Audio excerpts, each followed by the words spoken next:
There's a few things I haven't done in my life, food-wise that is. One of them is harvesting honey, the sweet nectar of the gods.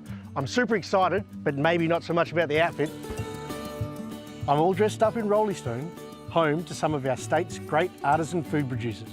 And bees play a huge role in everything we eat.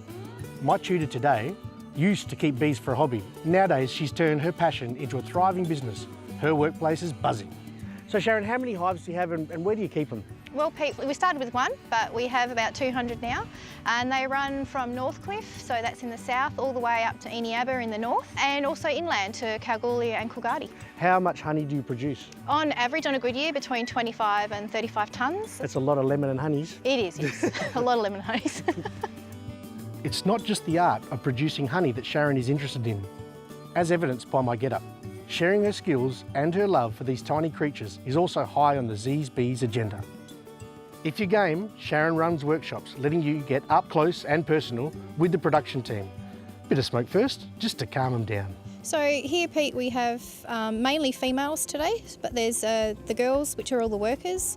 We have male bees, which are these larger cells here. Yep. And then somewhere in here there is our queen bee, and there's only one of her, and she can live up to 5 years. How do the bees actually make the honey? They collect the nectar from the trees, Yep. and then they carry it home in a special pouch, not their food stomach, another pouch, and they pass it from one to the other.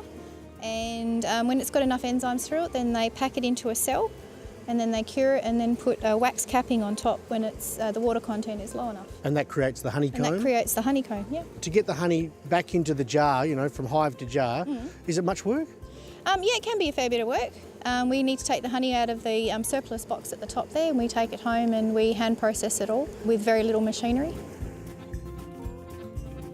So this is the box that we've just pulled back in from the bush, and Sharon tells me that it takes 6 weeks to fill this box full of harvestable honey, and 2 of these frames to fill this jar. This just isn't a passion of Sharon's, this is a love. This is the sweet life. If you want to learn more about beekeeping, just head to our website.